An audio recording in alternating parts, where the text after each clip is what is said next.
So what was the name of that? Pure imagination. All right. Sure. From Willy Wonka and the Chocolate Factory. Yes. So, come on up. Thank you for bringing that, and we'll have to watch the movie and listen to the lyrics. Okay. Our daily word is on compassion. Seeking to grow in compassion, I look to the example of Jesus. Gospel stories give many examples of Jesus showing compassion by demonstrating keen awareness of the needs and feelings of friends and strangers alike. I remember learning that Jesus did not turn away from social outcasts. He healed them and shared meals with them. His compassion fed a multitude and restored wine to a wedding reception. Upon learning that his dear friend had died, Jesus wept. Even when his disciples deserted him as he was crucified, Jesus asked God to forgive them. As I desire to grow in compassion, I know that my kind words and even simply my loving presence provide comfort. I listen deeply with my heart as well as with my ears. Let each of you look not to your own interests, but to the interests in others. That's from Philippians. Say with me our affirmation. I am kind and compassionate.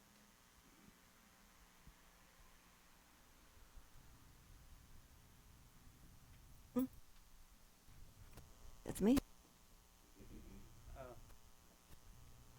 Today, Carla's going to share with us, and Carla has a lot of background, a lot of history that some of us don't know, and so I'm looking forward to hearing her speak and share and be blessed by her words. So thank you, Carla, for being here today. A spattering of clapping. Can y'all hear me? Okay, I do things a little out of the ordinary, and bless Chuck's heart, because I'm not and I don't know how to even prepare a presentation, that I have to be in some kind of order, because there's the one thing about me is I'm like always out of order. And so, trying to conform me is very difficult. But anyway, I appreciate Chuck's patience. The first thing that I want to say before I actually go into the meditation, and that's okay, Terry, if you want to play that for just a minute, that's okay. I just want to do a couple disclaimers that I really don't know anything. And I think that that's the basis of receiving, is to not know anything, to empty ourselves out. And so my practice today will just be a practice of sharing and getting out of the way. And all this week I've been practicing, Carla, get ye behind me. So I'd like for you to just at this time close your eyes and relax. And this is mainly for me, but just to kind of help me to get to the heart, to join your hearts. I'm going to use a Thich Nhat Hanh meditation that he actually does with children. And I want you to imagine that you're a mountain. You're big, majestic. Just embody the mountain. Kind of like Shiva. She became the mountain. Imagine the terrain, the beautiful trees, and the wildlife that runs about within you. And just say to yourself, I am a mountain.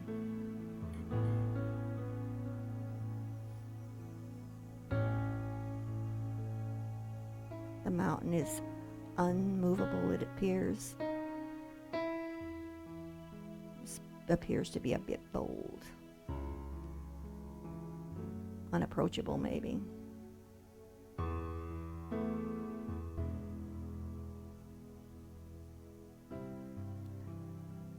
And just as easily, I want you to transform into a river.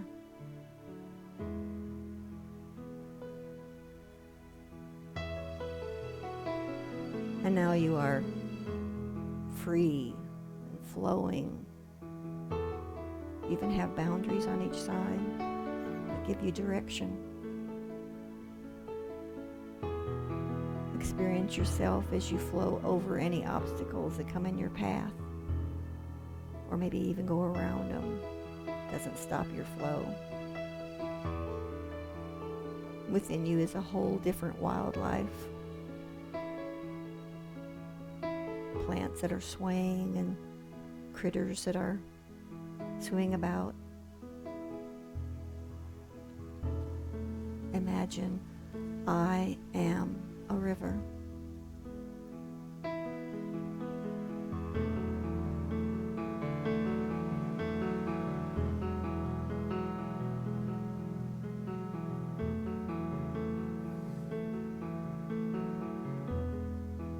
And now imagine I am the sky. I am vastness. Without limits. Without boundaries.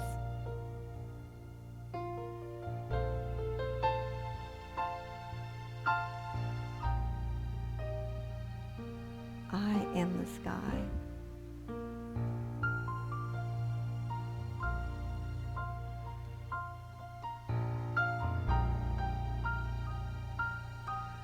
I hope somehow today I can take you beyond the thinking mind,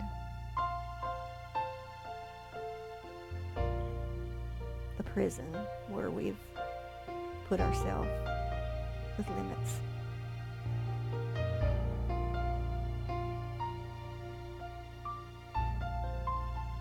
The place called the silence.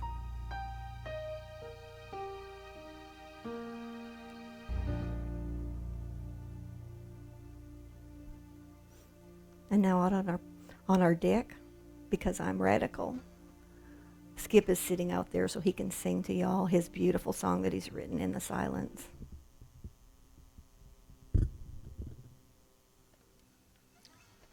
Thank you, Carla.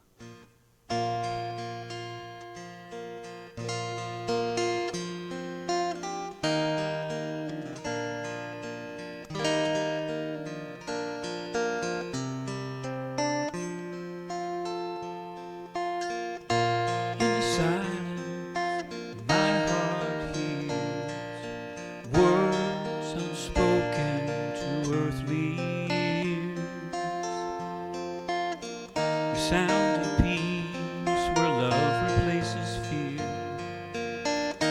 In the silence my heart hears. And we all share the same silence.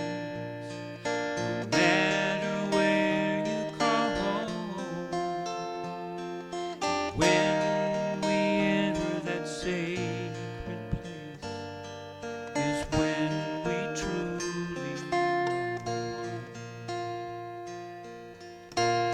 silence my heart sees all the glory, you and me,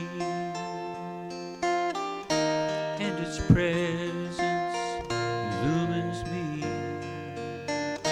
In the silence my heart sees, and we all share the same silence.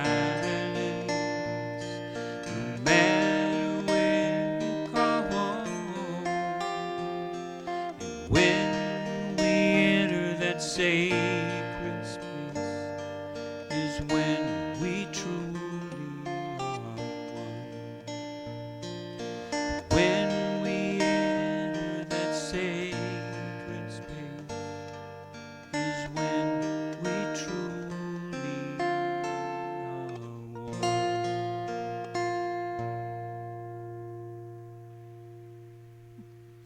Thank you, Skip.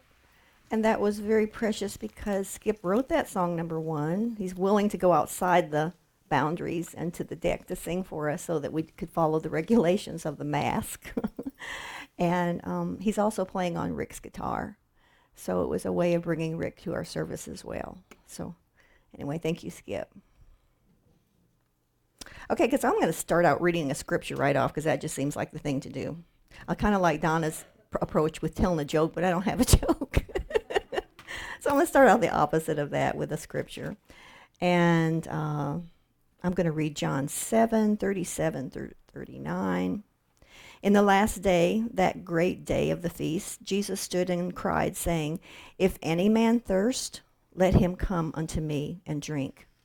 He that believeth on me, as the scripture hath said, out of his belly shall flow rivers of living water." And it's the living waters that I want to try to share with y'all today.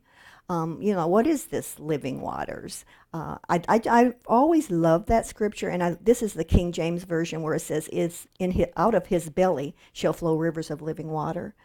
Another scripture, another version would be, I've got the Lama version where he says, whosoever believeth is me, just as the scriptures have said, the rivers of living water shall flow from within him. So everybody has the living waters within you. We have a tendency, though, to not trust in the living waters. We have a tendency to go to the control. The reason I'm even here today is for two words. One is trust, and the other one is willingness. Because like I said, I don't really feel like I know anything. And I don't even want to assume that I know anything, because that in itself sets me in some kind of a space of not receiving. So what I want to talk a little bit about, and it was very confusing for poor Chuck, who was trying to put a PowerPoint together. I am like, I have a really hard time with presenting something as if I'm entertaining people. And so it feels like this is a bit of entertaining to me. And I want you to go to your heart and forget about what's behind me. And I want you to think about what's behind those curtains, the vastness of the woods and the open sky and the openness of your heart. And what I want to share with you is, I guess what I see that we do all the time is we are actually walking around creating universes. We are believing everything in our head. What am I doing wrong? Should I not turn this way? No, okay. We're believing everything in our head, and we don't even know what is in our head. It's like this place that we've stored up, like a library of beliefs. And the beliefs are pretty much, if you get down to the root cause of all the beliefs, it's that I'm not worthy, I'm not good enough. And some people may think that they don't believe that, but if you if you're believing that you don't believe that, it's because you haven't got that far yet. You haven't investigated. Because unless you are in pure joy, you're believing something that's not true. And so I actually wanted a picture of a galaxy, because sometimes I see myself as this goddess walking around, creating this universe of planets. And they'll start out very simple, like he should have done this, or I should have done this, or this is the way it is. These are the rules. Gotta follow these rules. But what the main part of all of the creating the universe is the awareness that we're creating a universe. So in this very moment, you may be creating a planet. You may be spinning an idea like, why did I come to church anyway? Or by the way, hi to the Zoom people. Why did I turn on Zoom? Why did, I should have had something different for breakfast this morning because it's not really feeling well. So then I start spinning a story of maybe something that I ate or something that somebody said, or I just start creating a story of unhappiness. And that's where we stay in this galaxy of unhappiness, believing these sad stories about ourselves. I had to practice, or I'm continually practicing getting out of the way. I'm continually wanting to know how to actually live from the living waters. And so I told myself I couldn't write a talk because then I wasn't living from the living waters. I was living from my beliefs, or my belief about structure, or something that was well, the way I look at it is there's everything is already out there for y'all to learn. You can go on the internet and watch any YouTube about something that resonates with you. Why would you even come to church and listen to somebody? I feel like sometimes I come to church just to hear the music because it moves my heart. And the talk may or may not move my heart, but again, the talk is we're repeating the same things over and over again. Follow your heart, and um, I can't think of the stories right now. That there's just kind of like a war going on inside of us. Not long ago, a couple weeks ago actually, someone from work and I decided to go to the movies because we're desperate to go to the movies. And the only thing on was Aquaman and The Wizard of Oz. So, of course, I wanted to go to see Wizard of Oz, and I did the first night. Well, then she wanted to see Aquaman. I said, well, then let's go the next night and see Aquaman. I totally was not into Aquaman. In fact, I was really tired and was trying to kind of back out of it. But it was on the big screen, our big IMAX screen, and I told her, I said, I'm really tired. I'll probably fall asleep or just get really tired and have to leave during the movie. And she said, oh no, you won't fall asleep in this movie. And I thought, well, I will probably want to figure out a way to leave early. But she was right. I couldn't fall asleep in that movie. It's a huge screen of all this, like a Star Wars underwater going on. And if any of you have seen Aquaman, anybody seen Aquaman? We got one person seen Aquaman. It's basically the same story. We were constantly repeating. We're recycling. There's nothing new. We're recycling it and seeing it from a different angle or more, with more vivid colors or a bigger screen. But it starts out with the lighthouse keeper, and he one day is looking out his window with his binoculars, and he sees this woman that's been washed up on the shore, and he goes down to rescue her. She turns out to be the queen of Atlantis, and they fall in love, and they have a child. I guess they get married, doesn't say that, but assume it. And they have a child, and then the Atlantis people come back. They say that she has to go back to Atlantis because she's betrothed to the big person in Atlantis, and they have the king, and they have a child.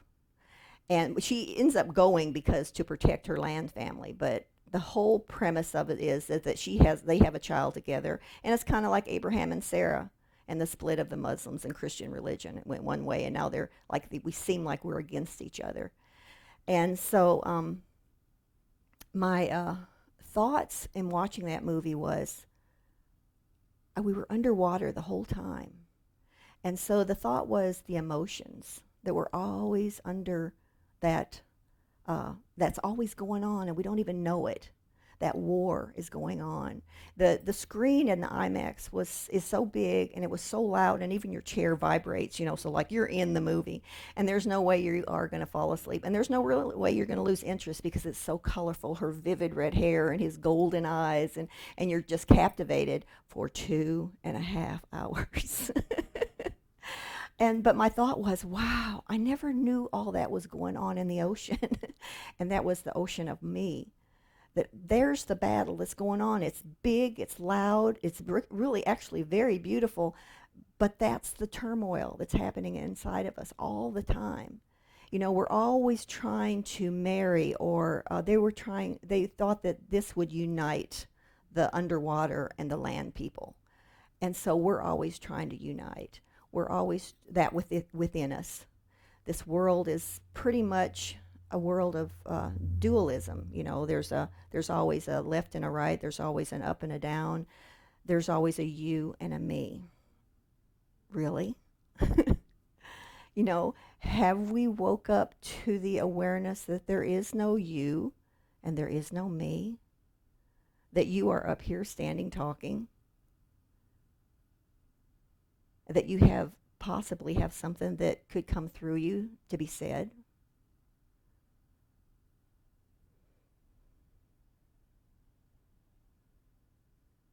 I have an announcement to make. I haven't shared this with many people. A few people may know. But it's a really big news. Don't you love to hear when someone says, I got good news? I mean, I woke up this morning and I turned on my phone, and there was a message that said, "That's great news." And I went, "Oh, that's the way I want to wake up." The good news. So the good news is, are you ready? I got engaged. Okay. Okay. So who is this mysterious person that I've decided to uh, engage in possibly marriage? Myself. The day I went to see Aquaman, I thought, I'm going to go buy myself a ring. And I'm going to commit to myself to have more compassion. To know that there is no outside of me, there's only me. And it's been the most exciting engagement I've ever had. There was a time, and I don't know if I wrote it down because I tried not to write anything down because I didn't want to follow any kind of pattern or anything. But let me give you this example. I experienced jealousy a few weeks ago, and it was the first time in the recent that I've experienced jealousy, and I was so upset with myself because how could I lower myself to feel jealous? And so my first thought was to be aware of what's going on. So I started looking into it. I started journaling in it. I journaled several days about it. And then I talked to different people about it. I talked in study groups, which is really big for me because this is the old me would have said, this is too embarrassing. We don't want to share that we could possibly be jealous. And it was just that exposure that was humiliating. And then one day it hit me when I touched my ring to have compassion for myself for feeling jealous. That it was okay. It was one of those things that here on the planet, when we put on that earth suit and said, I'm going to be a body separate from everybody else, it was one of those things we signed up to do, to feel jealousy. What's wrong with it? We also signed up to feel pain. We also signed up to feel what it feels like to be separate. We signed up for all these things, and so why not experience it to the max? Why not it not be something wrong? Why not it just be?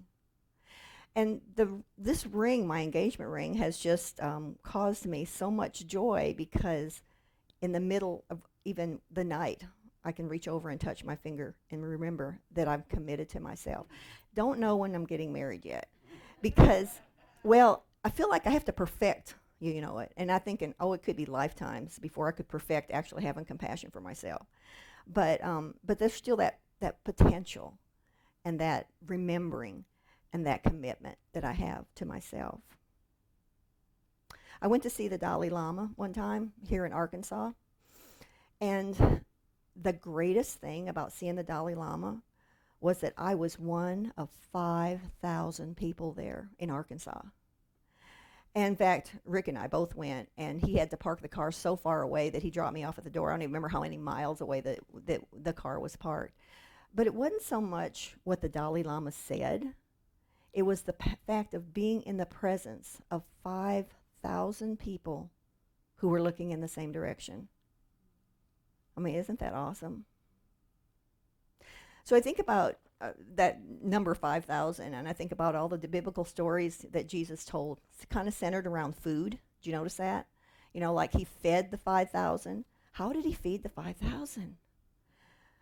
So I think in modern times, would he have used food now to get a lesson across? Because I'm thinking that I'm on Zoom, y'all are on Zoom, some capacity, and aren't we feeding the 5,000?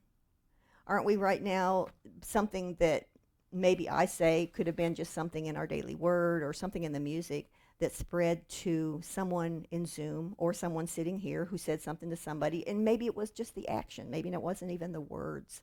It was just the action that it gave you some kind of strength or vision or hope that you passed on. Well, my main thing, I guess, was the practice of getting out of the way for this talk. And I had to write notes. Have you ever tried to get out of the way of a talk? I mean, I would wake up in the middle of the night, oh my God, I've got to talk. I've got to know something. Or act like I know something. I've got to quote somebody over here. That's what we were talking about in study group downstairs. Was that Dorothy said something about, she wants somebody outside of her to know something. She wanted Buddy to know something when they got married. And instead, so we don't have to think for ourselves. But there's another part of awareness where something comes through us at the right moment. And it's not really, this isn't really anything that I came up with. What I concluded was, it was what y'all are ready for right now. That collectively we are talking through me or through this body. And that, I guess that includes the Zoom people. I'm not really sure, but I don't think they should get out of anything. But collectively, we are creating this whole universe. Collectively, we somewhere, I don't even know, said, hey, let's all wear masks. And then we used to wear those masks thinking, that we had to be somebody that we weren't. Well, now we're just literally wearing masks. And but we created that. Let's take responsibility for it. And let's just say it's okay. It's okay to be jealous. It's okay to wear a mask. This has been my hardest thing. And that's the one perk is being up here, so I'm not wearing a mask. But anything that I pre-planned to talk about was irrelevant, because really what I needed to talk about is what we all have to say, where we're all kind of meet and where we know we're one. And is that the silence? It really is. Words separate us. And the silence is where there's nothing going to go wrong in the silence.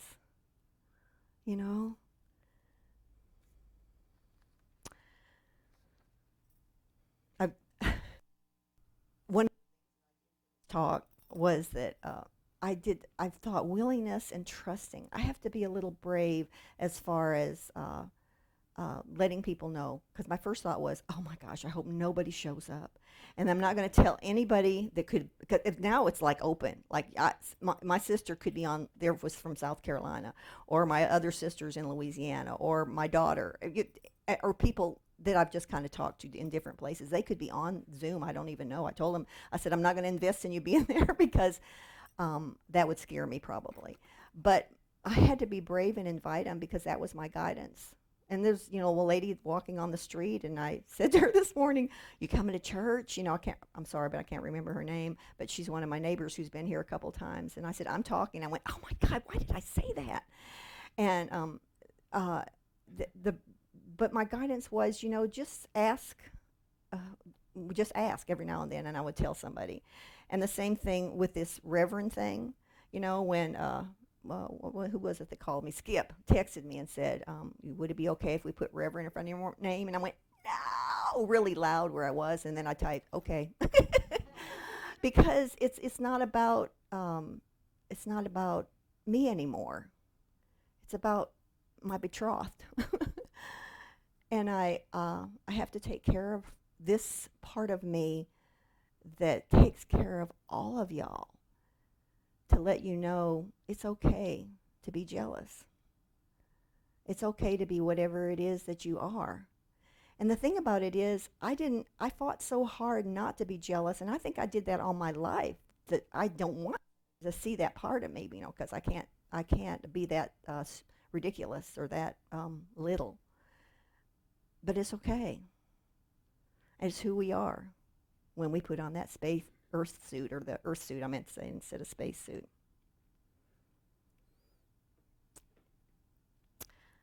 Well, I want to end with one little thing that somebody sent me in a text message. And I don't know if a kid wrote this. It's probably a quote. It was a kid's drawing that I saw, actually.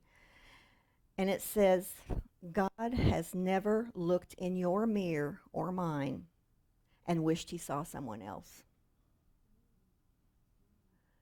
And I just think that's a very beautiful quote.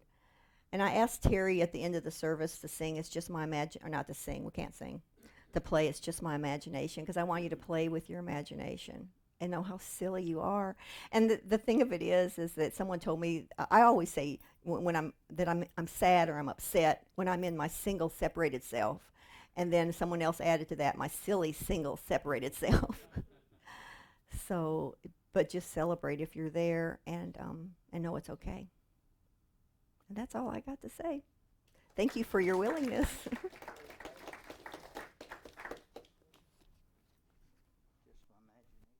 My ma- Oh,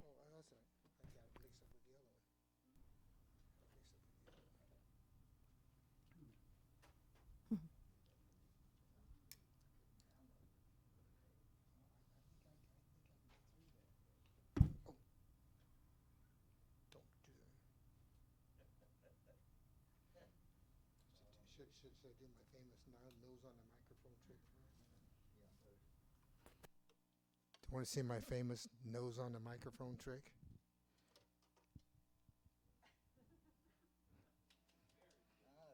Thank you. Took me a little while to get that down. Should I do the Titanic song? Oh.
And listening to you play, Jimmy, there for a second, I think he might have thought he missed a note. But in fact, I think we're all hitting the notes we're ready to hit all the time. Thank you, Carla, for sharing today and for us all growing together. What a beautiful experience it is. Okay. We do want to recognize birthdays and anniversaries. This is the first Sunday of the month. And so far, all we have that we know of is Deborah Lindman's birthday and anniversary for Chuck. That's you and Marcia, isn't it? Wow. Look at that. Amazing couple. and children. It is? Oh, I got one coming up. That's right. All right. I felt a little older. I wonder what that was. Okay. Oh, yeah. Well, and we highly encourage everyone and Zoom audience, send some information and you'll find yourself up here on the screen more than likely. So we can celebrate you. So play something and we'll do our best to...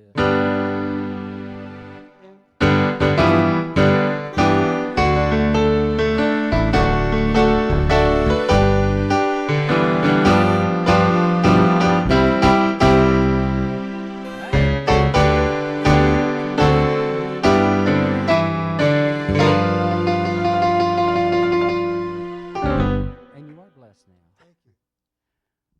Okay, anything else anyone wants to say? All right, well, let's join in this prayer for protection together. Okay. The light of God surrounds us. I am the light of God. The love of God enfolds us. I am the love of God. The power of God protects us. I am the power of God. The presence of God watches over us. I am the presence of God. Wherever we are, God is. Wherever I am, I am. Go in celebration.